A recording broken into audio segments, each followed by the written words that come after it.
नमस्कार साथियों, स्वागत है आप सभी का आजाद सीजीपीएससी एकेडमी ऑनलाइन प्लेटफॉर्म पर। सीजीपीएससी की प्रारंभिक परीक्षा 14 फरवरी को आयोजित हुई। प्रश्न पत्र का लेवल टफ था, इजी था।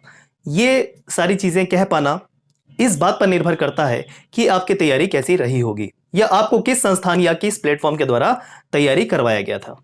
ठीक है, हाँ, लेकिन निश्चित तौर पर यह तो जरूर कहा जा सकता है पिछले 2 वर्ष के कंपैरिजन में जो इस बार का लेवल था वो थोड़ा डेफिनेटली हाई था। मैं आज आपके सामने इसलिए उपस्थित हुआ हूं, देखिए, आजाद सीजीपीएससी एकेडमी चैनल जो है ये आपसे मई 2020 से जुड़ा हुआ है और जिस कमिटमेंट, जिस प्रतिबद्धता के साथ हम आपके सामने प्रस्तुत हुए थे, उस प्रतिबद्धता को, उस कमिटमेंट को पूरी करने की हमने पूरी कोशिश की और इसमें हम सफल भी हुए। यह कहना हमारे प्लेटफॉर्म से जुड़े हुए छात्रों का कहना है। ठीक है दोस्तों, तो आज मैं आपके सामने कुछ क्वेश्चन का एनालिसिस करूंगा जो छत्तीसगढ़ सामान्य अध्ययन के प्रश्न थे। हमने कितने टॉपिक आपको कवर करवाए और उसमें से कितने प्रश्न आए। थंबनेल में हमने ये लिखा हुआ है कि जो भी टॉपिक हमने कराए हैं उसमें से 100%, 100% प्रश्न आए हुए, 100% प्रश्न आए हुए हैं दोस्तों। हालांकि जो सीजी के क्वेश्चन थे उसको इजी माना जा सकता है, लेकिन कुछ क्वेश्चन जो है आपको इतनी आसानी से कहीं पर नहीं मिलेंगे जो हमने पूरी तरीके से कराया था। हालांकि हमने और भी ज्यादा डेप्थ में जाकर सारी चीजें कवर करवाई हुई थी, तो पेपर अगर सीजी का भी टफ आता तो क्वेश्चन आपके अटेम्प्ट हो जाते। तो चलिए मैं आज आपके सामने बात करूंगा कौन कौन से टॉपिक हुए हैं और उसमें से प्रश्न आया है या नहीं है। तो प्रश्न पत्र का एक तरीके से एनालिसिस होगा छत्तीसगढ़ के सामान्य अध्ययन का। जैसे हम बात करते हैं प्रश्न क्रमांक 1 से लेकर, देखिए मेरे पास जो सेट अवेलेबल है वो है सेट बी। ठीक है, सेट बी की चर्चा करूंगा, लेकिन प्रश्न मैं दोहराऊंगा आपके सामने।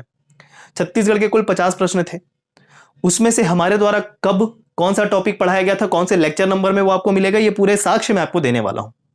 ये सब मेरा कहने का यहां पर तात्पर्य या फिर बोलना चाहिए आशय इसलिए है क्योंकि मैं एक बात आपसे सभी से कहना चाहता हूं, छत्तीसगढ़ के सभी छात्रों छात्राओं से कहना चाहता हूं कि जब कभी भी आप किसी भी प्लेटफॉर्म से जुड़ें या अपनी तैयारी को रखें, चाहे आप सेल्फ स्टडी क्यों ना कर रहे हो, पूरी तरीके से आश्वस्त होकर करें। यह मैं बार बार बोलता आ रहा हूं। पूरी तरीके से सुनिश्चित हो जाए, पूरी तरीके से भरोसा दिखाएं, सेल्फ स्टडी भी उस सोर्स से करें जो पूरी तरीके से ऑथेंटिक हो। तो ये सारी चीजें मेंटेन करते हुए हम आप सभी से जुड़े हुए थे दोस्तों। आप किसी भी संस्थान से भी क्यों ना जुड़े हो, भले आप इस प्लेटफॉर्म से नहीं किसी और प्लेटफॉर्म से भी जुड़े हो, लेकिन अगर आप अपने संसाधन उसमें लगा रहे हैं, अपना टाइम, संसाधन कुछ भी हो सकता है, समय भी हो सकता है और धन भी हो सकता है, कुछ भी हो सकता है। तो अगर आप संसाधन लगा रहे हो, किसी प्रकार के संसाधन लगा रहे हो, उसमें आपका थोड़ा सा इन्वेस्टिगेशन करना बहुत ज्यादा जरूरी हो जाता है। छत्तीसगढ़ में पिछले कुछ वर्षों से यह ट्रेंड देखा गया है कि बहुत सारे संस्थान ऐसे हैं कि जो भारी भरकम फीस लेने के बावजूद सिलेबस टाइम पे कवर करके नहीं देते हैं दोस्तों। और सिलेबस कवर करना तो छोड़िए, सिलेबस का बहुत ही कम पोर्शन भी कवर नहीं हो पाता है उनके द्वारा, और एक तरीके से स्टूडेंट का साल तो बर्बाद होता ही है, साथ ही साथ उसके द्वारा लगाए गए समय और धन दोनों की बर्बादी हो जाती है। तो इस कारण मैं आप सभी से ये रिक्वेस्ट करना चाहूंगा कि जब कभी भी किसी प्लेटफॉर्म से जुड़े, पूरी तरीके से आश्वस्त हो जाए, उसके बाद ही भरोसा दिखाएं दोस्तों। तो उसी भरोसे को हमने कायम रखा या नहीं रखा है, उसका थोड़ा सा डिस्कशन मैं यहां पर करूंगा। देखिएगा, CGPSC question paper analysis paper number 1 set B मेरे पास अवेलेबल है। क्वेश्चन नंबरिंग उसके हिसाब से है, हालांकि क्वेश्चन मैं दोहराने वाला हूं। चलिए डिस्कशन करते हैं। ठीक है, जैसे प्रश्न क्रमांक 1 सेट बी में था, कुरुसपाल शिलालेख में किस राजा के बारे में जानकारी मिलती है दोस्तों। ठीक है, तो देखिए मेरे द्वारा यह पढ़ाया गया था कुरुसपाल अभिलेख, पूरा शिलालेख, अभिलेख, ठीक है, ताम्रपत्र या कोई भी छोटे से छोटे अभिलेख जहां पर छत्तीसगढ़ में पाया गया था, वो सारी चीजें मैंने कवर की थी। तो ये जो प्रश्न है कुरुसपाल अभिलेख, ये आपको मिलता लेक्चर क्रमांक 16, लेक्चर नंबर 16 में।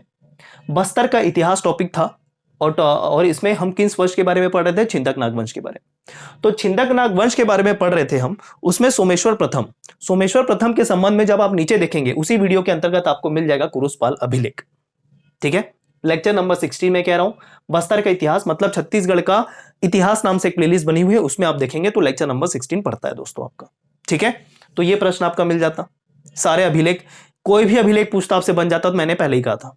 ठीक है, चलिए सेकंड क्वेश्चन पे आते हैं। सेकंड क्वेश्चन है चित्रांगदपुर को किस राजवंश ने राजधानी बनाया। अब ये चित्रांगदपुर देखिए किसको कहा जाता है, सिरपुर को कहा जाता है दोस्तों। ठीक है, ये मैंने आपको बताया था। तो चित्रांगदपुर के अगर नाम से दिया था, हालांकि क्वेश्चन थोड़ा सा विवादित अभी भी है, दावा आपत्ति होने वाला है इसमें। तो इसमें देखिए आंसर लिया गया है पांडु राजवंश। सिरपुर के पांडु वंश हमने पढ़ा था, तो उन्होंने सिरपुर को अपनी राजधानी बनाई थी। और सीरपुर को ही क्या कहते हैं, चित्रांगदपुर कहते हैं। तो इस तरीके से ये सही है। लेकिन चित्रांगदापुर के नाम से जो राजधानी बनाई थी वो चेदी वंश ने भी बनाई थी, इससे भी नहीं नकारा जा सकता। ठीक है, तो इसमें दावापत्ति होगी, फिर उसके बाद पीएससी पर निर्भर करता है, आयोग पर निर्भर करता है कि वो आंसर फाइनल क्या लेता है। ठीक है, तो यह भी पढ़ाया गया था डेफिनेटली। ये तो कोई मतलब आपको कहीं से भी पढ़ते तो भी मिल जाता, मैं इस पे कोई ये क्लेम नहीं करूंगा कि ये बहुत ही विशिष्ट था, मेरे द्वारा पढ़ाया गया, ऐसा कुछ नहीं है। तो ये कहीं भी आपको मिल जाता। हमारे लेक्चर नंबर 8 में छत्तीसगढ़ का प्राचीन इतिहास, सिरपुर के पांडु वंश आपका टॉपिक था, उसमें आपको बड़े आसानी से मिल जाता। स्टार मार्क इसलिए लगाया क्योंकि आंसर में दुविधा वाली स्थिति है अभी भी। ठीक है, दुविधा इसलिए क्योंकि दो आंसर उसके आ रहे हैं, चेदी वंश और एक पांडु वंश।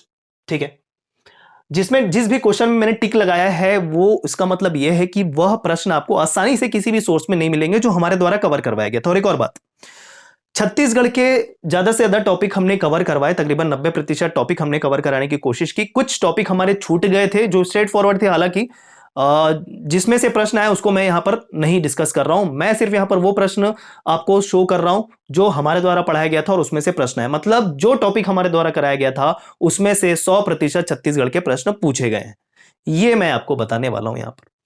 प्रश्न क्रमांक 3 की बात कर लेते हैं। प्रश्न क्रमांक 3 है यहां पर, रतनपुर के किस राजा के कार्यकाल में मराठा सेनापति भास्कर पंत का आक्रमण हुआ था? ठीक है, तो ये आपको कहां मिलेगा? लेक्चर नंबर 13 छत्तीसगढ़ का इतिहास, मतलब छत्तीसगढ़ के मध्यकालीन इतिहास के अंतर्गत आपको लेक्चर नंबर 13 में मिल जाएगा। अच्छे से लिखा हुआ है, जो रघुनाथ सिंह थे, रघुनाथ सिंह के समय भास्कर पंत का आक्रमण हुआ था 1741 में। टाइम भी पूरा बताया हुआ उसमें। ठीक है दोस्तों, तो ये हमारे द्वारा कवर करवाया गया था लेक्चर नंबर 13। क्वेश्चन नंबर 4 की बात करते हैं। क्वेश्चन नंबर 4 में है, सन 1885 में छत्तीसगढ़ के डिप्टी कमिश्नर कौन थे? तो आंसर स्ट्रेट फॉरवर्ड है, कहीं भी मिल जाता आपको बड़े आसानी से। बहुत सारे लोगों ने इसका आंसर, लगभग सभी ने इसका सही आंसर दिया होगा, और वो है इलियट। कॉमन क्वेश्चन था, कोई ज्यादा बड़ी बात इसमें नहीं थी। ठीक है, बाकी इसमें इतना ही नहीं बताया गया था हमारे लेक्चर में। हमारे लेक्चर में पूरा डेट बताया गया था और किसने सत्ता का हस्तांतरण इलियट को किया था ये भी मैंने बताया हुआ था पूरा उसमें। ठीक है, जिलेदार की नियुक्ति थी इसके पहले, जैसे कि हम जानते हैं छत्तीसगढ़ में। फिर ब्रिटिश व्यवस्था आई, तो जिलेदारी व्यवस्था से ब्रिटिश व्यवस्था में हस्तांतरण जो है किसने किया, किसको किया, ये पूरे डिटेल में बताया गया विथ डेट। ठीक है, तो 1 फरवरी 1885 को इलियट ने कार्यभार संभाला, ये पूरा हमने बताया था उस लेक्चर में। प्रश्न क्रमांक 4 इससे पूछा हुआ है। प्रश्न क्रमांक 5 इसमें है, हम बात कर लेते हैं झंडा सत्याग्रह। अब आगे लाइन से देखें, ये आधुनिक इतिहास से संबंधित है। झंडा सत्याग्रह बिलासपुर में कब प्रारंभ हुआ? उसके बाद 15 अगस्त 1947 को दुर्ग में ध्वजारोहण किसके द्वारा किया गया? ये सारे जो है। उसके बाद एक प्रश्न और आया था, असहयोग आंदोलन के दौरान बहिष्कार स्वरूप बैरिस्टर नगेंद्रनाथ डे ने किस उपाधि का त्याग किया था? ये प्रश्न आए थे आधुनिक इतिहास से। ठीक है, तो इसकी चर्चा कर लेते हैं। तो देखिए, प्रश्न क्रमांक जो 5 है, छत्तीसगढ़ का संपूर्ण आधुनिक इतिहास जो आखिरी 30 दिनों में, प्रारंभिक परीक्षा के आखिरी 30 दिनों में लेकर हमने एक सीरीज चलाई थी, जिसमें हमने सभी विषय के सभी टॉपिक को कवर कराने की कोशिश की थी अंतिम समय में। और एक बात ये कह सकते हैं, अगर जिसने पूरे साल भर नहीं पढ़ा है, उस वीडियो सीरीज को, आखिरी 30 दिनों के उस वीडियो सीरीज को अगर देख लेता, तो उससे बहुत सारे प्रश्न अटेम्प्ट हो सकते थे दोस्तों।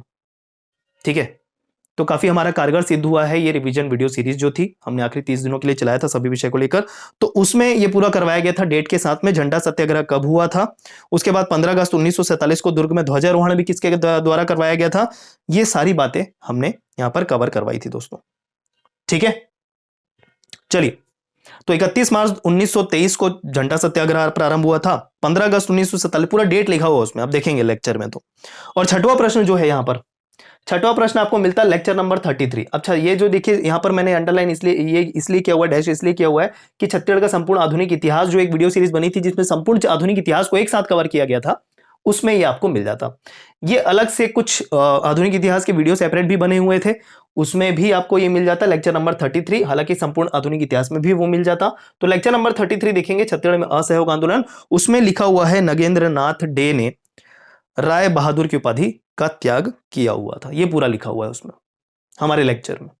तो इस कारण इसको टिक किया हुआ है, क्योंकि ये इतनी आसानी से किसी बुक में नहीं मिलता आपको। ठीक है, क्वेश्चन नंबर 8 की बात करें। क्वेश्चन नंबर 8 आपका मैं यहां पर डिस्कस कर देता हूं, क्या है? छत्तीसगढ़ की लाल एवं पीली मिट्टी निम्नलिखित में से किन चट्टानों पर विकसित हुई है? तो देखिए ये जो लेक्चर नंबर 8 और 9 है, लेक्चर नंबर 8 में मैंने बताया पूरा शैल समूह छत्तीसगढ़ के अंतर्गत कहां कहां पर उसका विस्तार है, कैसे उसका निर्माण होता है।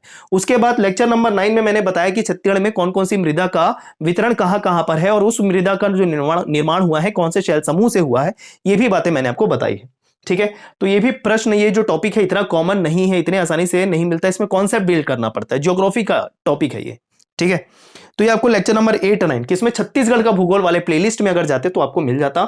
साथ ही साथ क्वेश्चन नंबर 11 और 19 जो क्या है वो भी आपको इस लेक्चर से संबंधित है, मैं आपको बताऊंगा। ठीक है, तो इसमें कवर करवाया गया था। स्टार मार्क इसमें इसलिए मैंने लगाया हुआ है क्योंकि लाल पीली मिट्टी को इसमें लिया हुआ ग्रेनाइट और शिस्ट से आंसर लिया हुआ है। लेकिन दोस्तों यह भी नहीं हम कर सकते। देखिए विकास कैसे मानी जाती है, सबसे पुरानी जो शैल समूह है वो आर्कियन है। आर्कियन में मिलने वाले जो चट्टाने हैं उसमें से ग्रेनाइट और शिस्ट भी होते हैं। लेकिन जब हम कालांतर में बढ़ते जाते हैं आगे तो फिर अलग अलग शैल समूह का विस्तार भी होता जाता है और अलग अलग मिट्टी का निर्माण होता है उससे। तो अंतिम रूप से अगर देखा जाए तो जो लाल और पीली मिट्टी का निर्माण होता है वो कडप्पा और गोंडवाना शैल समूह से होता है। ठीक है, यह मैंने पूरे तरीके से पढ़ाया हुआ है। लेकिन पीएससी ने इसमें ग्रेनाइट शिस्ट लिया हुआ है तो क्वेश्चन थोड़ा सा दुविधा वाला है यहां पर। चाहे तो आप दावापत्ती कर सकते हैं लेकिन इसके लिए स्ट्रेट फॉरवर्ड आपको देखना होगा। हालांकि मैंने पढ़ाया उसमें लिखा हुआ है, लेकिन ऑब्वियसली मेरे लेक्चर आप सोर्स के तौर पे तो दावापत्ती करेंगे नहीं, उसको आप ले लीजिए किसी भी ऑथेंटिक बुक से, तो आपको वो चीज मिल जाएगी। कडप्पा समूह और गोंडवाना समूह से लाल पीली मिट्टी का निर्माण होता है, उसके अपर्दन से उसका निर्माण होता है। तो ये डेफिनेटली इस चीज से भी नहीं नकारा जा सकता कि शुरुआती तौर पे ग्रेनाइट और शिस्ट मतलब आर्कियन से ही बाकी शैल समूह बने हुए हैं, ऐसा हम कह सकते हैं। तो ये भी आंसर सही हो सकता है, लेकिन हम आंसर के तौर पे किसको लेते हैं, जो अंतिम रूप से जिससे निर्माण हुआ हो। तो यहां पर अंतिम रूप से जिससे निर्माण हुआ है, आखिरी स्टेज में जाके निर्माण हुआ है, वो आपका होगा कडप्पा और गोंडवाना के अपर्दन से। ठीक है, तो इस कारण मैंने यहां पर स्टार मार्क लगाया हुआ है। सारी चीजें डिटेल में कवर करवाई हुई थी दोस्तों। चलिए लेक्चर नंबर माफ कीजिए क्वेश्चन नंबर 11 और 19 भी यहां पर लिखा हुआ है, तो मैं पहले 11 और 19 यहां पर डिस्कस कर लेता हूं। 11 बोला है छत्तीसगढ़ की निम्नलिखित मिट्टियों के स्थानीय नाम कौन सा सही नहीं है।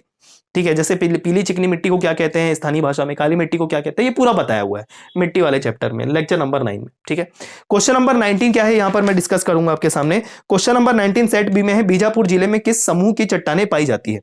ठीक है, तो ये भी शैल समूह का वितरण जब पढ़ाया गया था तो पूरी बातें उसमें पढ़ाई गई थी। तो बेसिकली दंडकारण्य का जब हम पठार पढ़ते हैं, ठीक है, या दंडकारण्य क्षेत्र जो पढ़ते हैं उसमें मुख्य रूप से धारवाड़ का विस्तार है। लेकिन बीजापुर में, बीजापुर के भोपालपट्टनम क्षेत्र में कडप्पा शैल समूह का भी विस्तार है, यह भी मैंने बताया हुआ।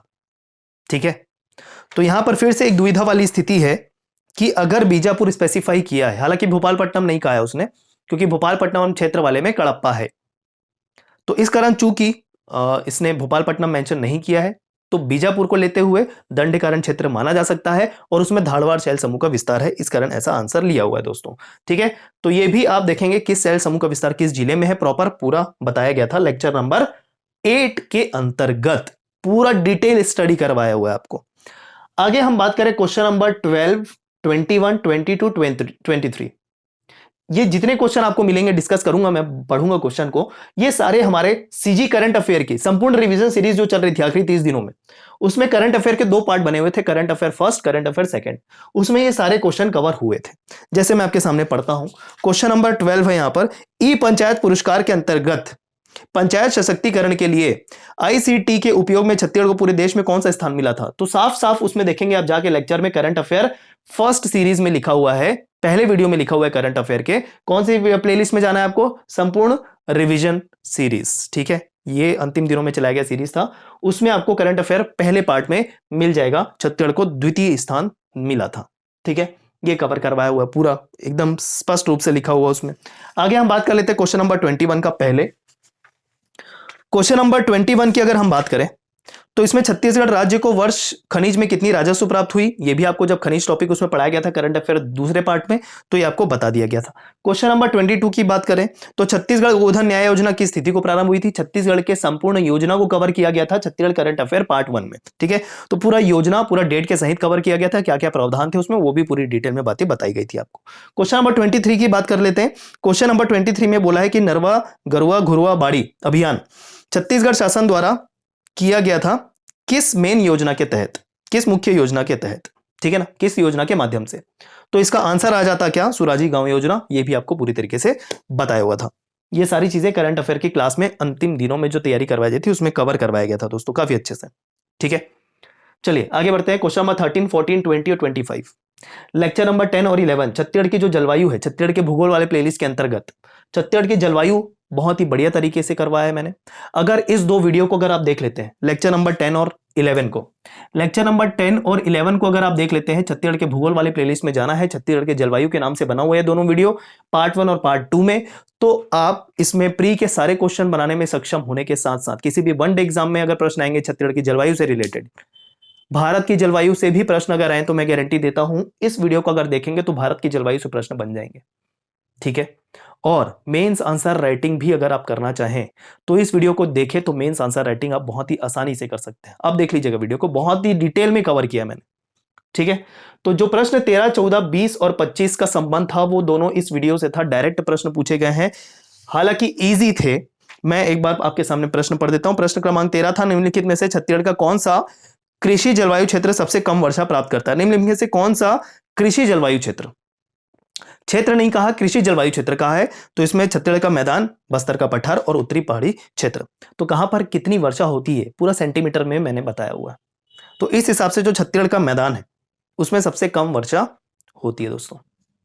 ठीक है, कृषि जलवायु क्षेत्र के तौर पे निम्नलिखित में से 3 ऑप्शन चुनना है उसमें से। हालांकि पूरे क्षेत्र में छत्तीसगढ़ में देखें तो मैकल क्षेत्र, उसमें जो वृष्टि छाया क्षेत्र है वहां सबसे कम वर्षा होती है, लेकिन यहां पर कृषि जलवायु क्षेत्र अगर पूछा है तो छत्तीसगढ़ का मैदान यहां पर आंसर होता है, और पीएससी ने लिया हुआ है छत्तीसगढ़ का मैदान। दोनों के कंपैरिजन में, चाहे हम बस्तर के पठार की बात करें या छत्तीसगढ़ के उत्तरी पहाड़ी क्षेत्र की बात करें, इन दोनों के कंपैरिजन में मैदान में कम वर्षा होती है, पूरा सेंटीमीटर के साथ बताया है। ठीक है, तो ये हो गया प्रश्न क्रमांक 13। 14 देखेंगे, निम्नलिखित वाक्यों को पढ़कर संयुक्त चिन्हित कीजिए। 3 स्टेटमेंट दिए हुए थे इसमें। छत्तीसगढ़ में अधिकांश वर्षा दक्षिणी पूर्वी मानसून हवाओं से होती है, ये पहला स्टेटमेंट था जो कि पूरी तरीके से गलत है।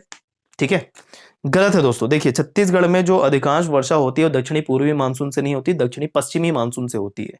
ये चीज आप दिमाग में बैठा लीजिए, मैंने पूरी अच्छी तरीके से कवर किया। देखिए, कुछ लोग क्या मानते हैं कि अगर छत्तीसगढ़ है, ये पहले भारत है, यहां पर आपका छत्तीसगढ़ है, अगर यहां पर बारिश हो रही है तो डेफिनेटली यहां पर जो बंगाल की खाड़ी है वहां से वर्षा होती है अधिकतर, तो इस बंगाल की खाड़ी की शाखा को लोग दक्षिणी पूर्वी मानते हैं, जो कि गलत है दोस्तों।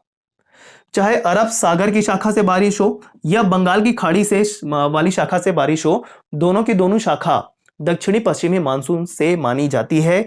तो छत्तीसगढ़ में हो चाहे भारत में हो, दक्षिणी पश्चिमी मानसून से वर्षा होती है अधिकांश रूप से, ये आंसर होगा।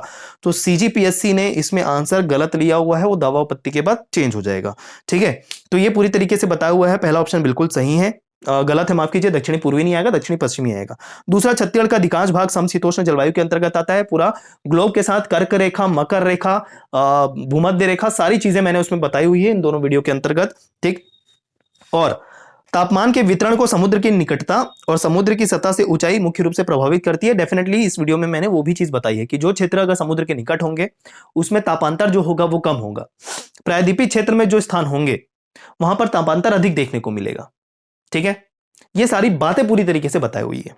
तो इसका प्रश्न क्रमांक 14 थोड़ा सा स्पेशल था, अगर आप कॉन्सेप्ट को पकड़ पाते तो ये प्रश्न आपसे बन जाता, जो मैंने पूरे कॉन्सेप्ट के साथ कवर किया हुआ है। प्रश्न क्रमांक 20 की बात करते हैं, चर्चा करते हैं। देखिएगा, छत्तीसगढ़ में किन हवाओं से वर्षा होती है, तो फिर से वही है, उसमें 4 ऑप्शन दिए, उत्तरी पश्चिमी मानसून, दक्षिणी पश्चिमी मानसून, उत्तरी पूर्वी मानसून और दक्षिणी पूर्वी मानसून। तो यहां पर पीएससी ने क्या लिया, दक्षिणी पश्चिमी मानसून आंसर लिया, जो बिल्कुल सही है। लेकिन प्रश्न क्रमांक 14 जो मैंने इसके पहले किया था उसमें दक्षिणी पूर्वी मानसून ले लिया था, मतलब यहां पर पीएससी आयोग जो है खुद को क्या कर रहा है, विरोध कर रहा है, मतलब काउंटरएक्ट कर रहा है यहां पर। ठीक है, तो एक आंसर तो उसको बदलना पड़ेगा, और डेफिनेटली वो आंसर प्रश्न क्रमांक जो दक्षिणी पूर्वी मानसूनी हवा लिया है उसको बदलना पड़ेगा सीजीपीएससी को। चलिए आगे देखते हैं प्रश्न क्रमांक 25। प्रश्न क्रमांक 25 में कह रहा है छत्तीसगढ़ में प्रदेश में ग्रीष्म ऋतु में चलने वाली हवा, तो उसको लू कहते हैं। ये हम बचपन से जाते होंगे, हालांकि मैंने भी ये वीडियो लेक्चर में बता दिया था, तो इसका मैं श्रेय नहीं लूंगा, लेकिन हाँ फिर भी मैंने लिखा हुआ है, पढ़ाया में से ही आया हुआ है। चलिए हो गया ये, आगे देखते हैं प्रश्न क्रमांक 15। वापस आ जाते हैं, प्रश्न क्रमांक 15 आपका है, किन 2 वर्षों में छत्तीसगढ़ राज्य की कृषि उत्पादन की वृद्धि दर ऋणात्मक दर्ज की गई है? किन किन वर्षों में? ये एबीसीडी ऑप्शन दिया था, तो मैंने आर्थिक सर्वेक्षण का पहला ही वीडियो कृषि क्षेत्र, उद्योग क्षेत्र और सेवा क्षेत्र, इसकी वृद्धि दर, औसत वृद्धि दर, भागीदारी कब कब ऋणात्मक रही और कब कब अधिकतम रही, ये एक ही वीडियो के अंतर्गत कवर किया है। आर्थिक सर्वेक्षण के मात्र 7 वीडियो बने हुए थे, पूरे प्रश्न उसमें से फंसे हैं। और मैंने बोला था सारे तथ्य को पूरे एनालिसिस के बाद क्रिएट किया जा रहा है, इतना आप कर लीजिए प्रश्न बनेंगे, ये मैंने साफ साफ कहा था। अब देख लीजिए, ये जो प्रश्न क्रमांक 15 है, कब कब ऋणात्मक रही, साफ साफ लिखा हुआ है लेक्चर नंबर 1 में, आर्थिक सर्वेक्षण वाला प्लेलिस्ट। ठीक है, देख लीजिएगा आप उसको। मैंने कहा था जो भी मैं चीजें कवर कराता हूं पूरा एनालिसिस के बाद कवर करवाता हूं।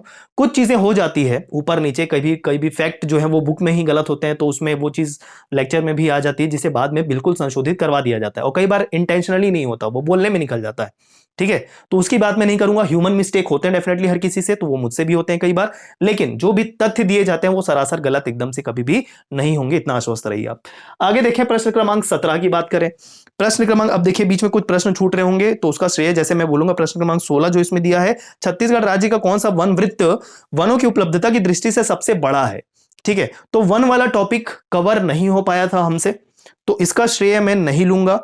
और इसमें आंसर था बिलासपुर वन वृत्त, कॉमन था, आसानी से किसी भी सोर्स से वो आपको मिल जाता। तो कुछ टॉपिक से जो प्रश्न छूटे हैं वो काफी कॉमन थे, जो मेरे द्वारा नहीं कराए गए थे। ठीक है, तो मैंने पहले उस पर फोकस किया है, उस टॉपिक पे फोकस किया है जिससे थोड़ा सा पढ़ने में कॉम्प्लिकेशन होता है, या जिसमें कॉन्सेप्ट की आवश्यकता होती है, या जिससे तथ्य जो डेप्थ में जाकर है वो आसानी से किसी भी स्रोत से नहीं मिलते हैं। ठीक है, तो ये सारे फैक्ट जो आपको आसानी से किसी भी सोर्स में मिल जाते हैं। क्लियर है, आगे देखते हैं। अगला प्रश्न क्रमांक 17 जो है, 17 प्रश्न लिखा है इसमें, इकलामा लौह अयस्क क्षेत्र किस जिले में। देखिए सबसे बेहतरीन वीडियो सीरीज में अपने हिसाब से मैं अपने प्लेलिस्ट में या छत्तीसगढ़ के सामान्य अध्ययन में कहूंगा वो है आपका जिलेवार खनिज औद्योगिक क्षेत्र अध्ययन, जिसमें तहसील भी बताया मैंने, पूरे तहसील कितने हैं, कहां कहां पर औद्योगिक क्षेत्र है, कहां पर कौन कौन से संयंत्र हैं, किस क्षेत्र में कौन सा खनिज पाया जाता है, वो प्रॉपर मैप के थ्रू बताया हुआ। सबसे बेहतरीन सीरीज है मेरी, मैं ऐसा कहूंगा। तो उसमें हर एक क्षेत्र का मैंने बताया है। तो ये जो प्रश्न क्रमांक 17 है, ये आपको मिलेगा जिलेवार खनिज अध्ययन के नाम से प्लेलिस्ट बनी हुई है। जो प्रश्न था वो दुर्ग संभाग के कवर्धा जिले का था, कबीरधाम जिले का था। इकलामा लौह अयस्क क्षेत्र किस जिले में है पूछा गया था, देख लीजिएगा आप जाके। ठीक है, ये सेपरेट सीरीज भी बनी हुई है, और छत्तीसगढ़ का संपूर्ण भूगोल वाला जो मैंने वीडियो सीरीज बनाया था आखिरी दिनों में, 2.25 घंटे का वीडियो था, उसमें भी ये चीज बताया हुआ है मैंने। इकलामा, चेलिकलामा, ये सारे जो क्षेत्र है, ठीक है, यहाँ लौह अयस्क क्षेत्र है कबीरधाम के अंतर्गत, और भी पूरी तरीके से कवर किया हुआ है, उसको देखिएगा। ठीक है, तो ये भी प्रश्न अपने आप में एक विशिष्ट प्रश्न था, कवर करवाया गया था मेरे द्वारा। प्रश्न क्रमांक 24 की बात कर लेते हैं आगे। प्रश्न क्रमांक 24 है, किस योजना के माध्यम से नरवा गरवा गुड़वा, अच्छा ये तो डिस्कशन, माफ कीजिए 24 प्रश्न है ये। छत्तीसगढ़ राज्य में वर्तमान में कितनी कृषि उपज मंडियां कार्यरत है। तो प्रश्न क्रमांक 24, कृषि के 3 भाग कवर करवाए थे मैंने। कृषि के भाग 3 वाले वीडियो में आर्थिक सर्वेक्षण का ये जो टॉपिक था, उसमें साफ साफ लिखा हुआ है कि 69 आपका कृषि उपज मंडी है, और 118 उप मंडियां है, ये पूरी बातें लिखाई हुई है, तो उसमें से ये प्रश्न आया हुआ है। ठीक है, आर्थिक सर्वेक्षण में उतना ही कराया था जो सेलेक्टेड है, पिछले प्रश्न जो ट्रेंड रहा है सीजीपीएससी का, जिस क्षेत्र से उठाता है वो पूरे कंटेंट शामिल किए गए थे मेरे द्वारा। आगे देखें, प्रश्न क्रमांक 26, 29, 30, 31, 32, 36, 39, मैं साथ साथ पढ़ूंगा आपके सामने, ये कौन कौन से कहां से कवर हुआ है ये चीज देखिए। प्रश्न क्रमांक 26 है ढुकू विवाह, तो जनजाति का वीडियो हमने देखा था, कुछ सेपरेट वीडियो तीन बने हुए थे, और एक संपूर्ण लोक कला संस्कृति का वीडियो बनाया हुआ था पार्ट 1। ठीक है, पार्ट 2 किसी कारणवश समय की कमी होने की वजह से नहीं बन पाया था, लेकिन जितनी चीजें मैंने कवर करवाई थी जनजाति में से, उसमें प्रश्न आया हुआ था। ठीक है, तो सबसे पहले तो जनजातियों का वितरण मैंने बताया था पूरे मैप से, उनका पेय पदार्थ, उनके संबंध में कुछ विशिष्ट बातें कवर करवाई थी। तो ये सभी प्रश्न जनजाति या लोक कला संस्कृति से संबंधित है, जो मेरे द्वारा करवाया गया था। ठीक है, किसमें, संपूर्ण लोक कला संस्कृति रिवीजन सीरीज में। ठीक है, संपूर्ण रिवीजन सीरीज का प्लेलिस्ट उसमें आपको मिल जाएगा, जिसमें से ये प्रश्न कवर हुए हैं। और ये जो प्रश्न क्रमांक 30 है, ये लोक कला संस्कृति का सेपरेट प्लेलिस्ट बना हुआ है, उसमें लेक्चर नंबर 2 में, और प्रश्न क्रमांक 39 जो है वो लेक्चर नंबर 1 में आपको मिल जाएगा। आप देखेंगे जैसे मैं पढ़ूंगा, अगर क्वेश्चन नंबर 26 तो मैंने आपको यहां पर पढ़ लिया, 26 पढ़ लिया, ढुकू विवाह किस जनजाति में प्रचलित है। ठीक है, कोरवा कॉमन प्रश्न था, ज्यादा कोई टफ नहीं था। प्रश्न क्रमांक 29 की बात करें तो खंभ स्वांग किन जनजाति के द्वारा किया जाता है, तो कोरकू जनजाति आ जाता आंसर, कोई बड़ी बात नहीं है, आसानी से मिल जाता आपको प्रश्न। प्रश्न क्रमांक 30 की अगर बात करें, किस जनजाति के युवा गृह को गितियोना कहते हैं। मैप के थ्रू बताया था कि जनजाति में युवा गृह, देवी देवता, पूरी बातें कवर की थी मैंने। ठीक है, तो ये लेक्चर नंबर 2 में आपको मिलता गितियोना। ठीक है, किस जनजाति का युवा गृह को कहते हैं। और प्रश्न क्रमांक 31 की बात करें तो भरथरी गायन के लिए कौन प्रसिद्ध है, तो सूरजबाई खांडे आंसर हो जाता है। संपूर्ण लोक कला संस्कृति में आपका पोर्शन कवर होता। ठीक है। प्रश्न क्रमांक 32 लोक कला संस्कृति के संपूर्ण वीडियो जो बना था उसमें लोकगीत लोक नृत्य पूरी तरीके से कवर करवाया था, तो उसमें ददरिया था, लोकगीतों का राजा पूरा उसमें लिखा हुआ है, आप देखेंगे। प्रश्न क्रमांक 36 की बात करें तो प्रश्न क्रमांक 36 यहां पर है, बिलासपुर में राउत नाचा का प्रारंभ कब हुआ था। अब देखिए ये इतनी आसानी से नहीं मिलेगा, राउत नाचा का प्रारंभ कब हुआ था इतनी आसानी से नहीं मिलेगा। तो जो संपूर्ण सीरीज बनाई थी मैंने, तो राउत नाचा उसमें पढ़ाया था, और कहां प्रारंभ हुआ था, कहां से प्रारंभ हुआ था ये भी मैंने बताया था। सन 1978 से इसका प्रारंभ हुआ था राउत नाचा का, आप देखेंगे उसमें जाके। पीडीएफ भी हमारे सीजीपीएससी ऐप में प्रोवाइड करवाया गया है, उसमें भी आपको ये अभी भी मिल जाएगा साक्ष्य के रूप में, चाहे तो आप देख सकते हैं। ठीक है, प्रश्न क्रमांक 36 आसानी से नहीं मिलता, इसका टिक किया हुआ है। प्रश्न क्रमांक 39 की अगर बात करें तो पेय पदार्थों में कौन सा जनजाति पेय पदार्थ नहीं है। तो पेय पदार्थ मैंने पूरा कवर किया था लेक्चर नंबर 1 जनजाति वाले प्लेलिस्ट में। ठीक है, तो वहां से आपको ये प्रश्न कवर होते हैं जनजाति संबंध में, इतने सारे टॉपिक कवर करवाए। प्रश्न नंबर 41, 42, 49, ठीक है, लेक्चर नंबर 20 मध्यकालीन इतिहास के अंतर्गत कवर होता। क्या क्या प्रश्न है मैं देख लेता हूं, बता देता हूं आपको। प्रश्न क्रमांक 41 है कि छत्तीसगढ़ के इतिहास की निम्नलिखित घटनाओं पर क्रम से जमाना है, कि जो घटना पहले हुई है फिर बाद में ऐसे आपको क्रम से जमाना था, जिसमें था हलवा विद्रोह, परलकोट के जमींदार गेंद सिंह को फांसी, सिपाही विद्रोह, इस तरीके से कुल 7 स्टेटमेंट दिए हुए थे, क्रम से जमाना था।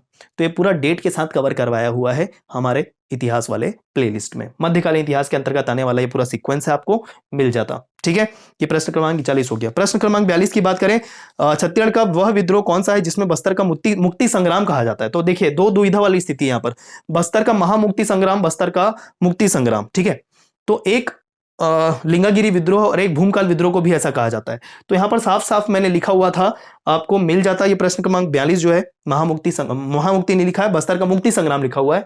तो लिंगागिरी विद्रोह लेक्चर नंबर 20 में मध्यकालीन इतिहास के अंतर्गत आपको मिल जाएगा, देखिएगा लिखा हुआ है उसमें। ऐसा तो है नहीं, ये तो सारी चीजें पहले पढ़ाई हुई है, तो पहले से मैं क्रेडिट लेने यहाँ पर उपस्थित हो गया, ऐसा नहीं है, पढ़ाया हुआ है, इसी कारण मैं यहाँ पर उपस्थित हूँ। लेक्चर क्वेश्चन नंबर 49 में दिया हुआ है, निम्नलिखित कथनों को पढ़िए और सही विकल्प का चुनाव कीजिए। प्रफुल्ल कुमारी देवी छत्तीसगढ़ की द्वितीय महिला शासिका, नहीं पहली थी। ये सारी चीजें दी हुई है। प्रफुल्ल कुमारी देवी का राज्य अभिषेक 1916 में नहीं हुआ था, 1921 में हुआ था। ये सारी चीजें मैंने कवर करवाई हुई है छत्तीसगढ़ के मध्यकालीन इतिहास, जब हमने काकतीय वंश पढ़ा हुआ था। फिर से ये लेक्चर नंबर 20 में आपको मिल जाता दोस्तों। ठीक है, तो ये भी पूरा मैंने कवर करा है। क्वेश्चन नंबर 43 हम देख लेते हैं। क्वेश्चन नंबर 43 है बोध घाट परियोजना के बारे में, और क्वेश्चन नंबर 48 है निम्नलिखित कथनों को पढ़िए। कांगेर घाटी एक राष्ट्रीय उद्यान है, कांगेर घाटी एक जीवमंडल संरक्षण क्षेत्र नहीं है, और इसमें बोलना था कि सही विकल्प को चुनना है। तो सेकंड कथन में पीएससी ने लिखा है कि यह जीवमंडल संरक्षण क्षेत्र नहीं है। ठीक है, अब इसमें एबीसीडी 4 ऑप्शन दिए हुए थे, तो इसमें पीएससी ने आंसर जो लिया वो कांगेर घाटी जीवमंडल संरक्षण क्षेत्र नहीं है, उसको गलत मान लिया है, जबकि ये बिल्कुल सही है कि कांगेर घाटी वर्तमान में जीवमंडल संरक्षण क्षेत्र मतलब बायोस्फीयर रिजर्व नहीं है। ये बिल्कुल सही है, पहले था अब नहीं है। अब कौन है, चाणक्य।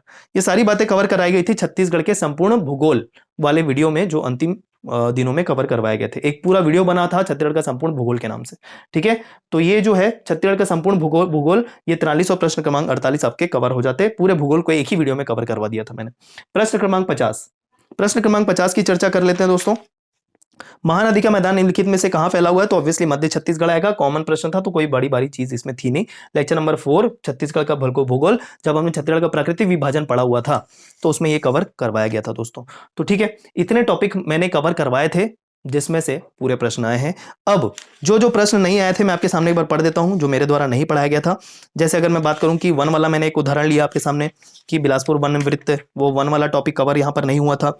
छत्तीसगढ़ के साहित्य और साहित्यकार वाले टॉपिक मैंने कवर नहीं कराए थे, उसमें पढ़ाने वाली बात नहीं थी, सीधा आपको कहीं से भी वो सोर्स लेके पढ़ने थे कि कौन सी रचना किस कवि या लेखक के द्वारा की गई है। ठीक है, वो टॉपिक मेरे द्वारा कवर नहीं कराए गए थे, तो उसमें से जो भी प्रश्न आए हुए हैं वो हमसे कवर नहीं हुआ है। जनगणना वाला टॉपिक मैंने कवर इसलिए नहीं कराया था क्योंकि 2011 से हम वही जनगणना पढ़ते आ रहे थे, वो आपको किसी भी सोर्स में आसानी से उपलब्ध हो जाता, तो वो भी टॉपिक हमारे से कवर नहीं हुआ था। इस कारण उन भी प्रश्नों को मैंने नहीं लिखा जो जनगणना से संबंधित है। जैसे 2011 में जनगणना के अनुसार छत्तीसगढ़ में पुरुष साक्षरता दर कितनी थी, ये डेफिनेटली आपको किसी भी सोर्स से मिल जाता, कवर मैंने नहीं कराया था, यहां पर उसका क्रेडिट मैं नहीं ले रहा हूं।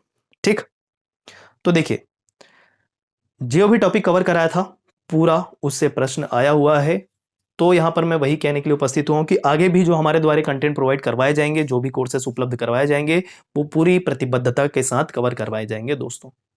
ठीक है, और अगर आपको भरोसा ना हो यहाँ पर, अगर मैं सिर्फ आपको ऐसा लगता है कि क्रेडिट लेने ही उपस्थित हुआ हूँ, तो आप पूरे वीडियो सीरीज को, कम से कम एक वीडियो सीरीज को देखेंगे तो आपको पता चल जाएगा कि क्या लेवल है और कैसा है। ठीक है, जज करना तो आपको बहुत अच्छे से आता होगा आप सभी को, तो जज तो आप बिल्कुल कर ही लेंगे। कोई भी फेक चीज़ जो है, झूठी चीज़ जो है, ज़्यादा दिन तक नहीं टिकती है। बस यही है कि बहुत सारे आप सभी के द्वारा, छात्र छात्राओं के द्वारा एक काफ़ी सहयोग और एक बोलना चाहिए कि एक प्यार मिला है, वो आगे भी आप बरकरार रखिए। हम भी पूरी प्रतिबद्धता के साथ आगे आने वाले समय में आपको कोर्सेज प्रोवाइड करने वाले हैं। और साथ ही साथ एक और चीज़ बताऊंगा कि अनुमानित कट ऑफ कितना जाएगा, तो खैर इस पर बात करना वैसे तो उतना उचित नहीं है, लेकिन फिर भी जो पिछले बार के कट ऑफ के चांसेस है उससे डेफिनेटली कम होंगे इस बार। तो एक रफ कट ऑफ, हालांकि हर इंस्टीट्यूट दे रहा है तो मेरा भी फर्ज बनता है कि मैं भी दे दूं, तो अनुमानित कट ऑफ के तौर पे आप ध्यान में रख लीजिए, हो सकता है, ठीक है, हो सकता है, मैं कह रहा हूं होगा ऐसा नहीं, हो सकता है कि अनुमानित कट ऑफ आपका जनरल के लिए, बस कह रहा हूं मैं यहां पर, मैं ये ओबीसी का कितना होगा, एससी का कितना होगा, एसटी का कितना होगा, ये सारी चीजें नहीं बता रहा हूं, क्योंकि कितना कितना गैप होता है उसके हिसाब से आप बाकी अनुमान लगा लीजिए। ठीक है, तो मैक्सिमम कट ऑफ, मतलब जनरल का cut off maximum cut off रहता है, वो कितना जाएगा, तो तकरीबन मान के चल लीजिए 110 प्लस जाने वाला है, मतलब 110 से 115 के बीच में ये हो सकता है। ठीक है, हो सकता है, क्योंकि एक और चीज देखिए, हो सकता है कि फर्स्ट पेपर सामान्य अध्ययन का प्रश्न पत्र सीजी की वजह से आसान रहा हो, लेकिन इंडियन जीएस की वजह से थोड़ा सा मामला बिगड़ गया है, और सेकंड पेपर जो सी सेट का था उसकी वजह से भी कट ऑफ के कम जाने की संभावना है, क्योंकि सेकंड पेपर जो था सी सेट का वो भी इस बार उसका लेवल थोड़ा सा ज्यादा था दोस्तों।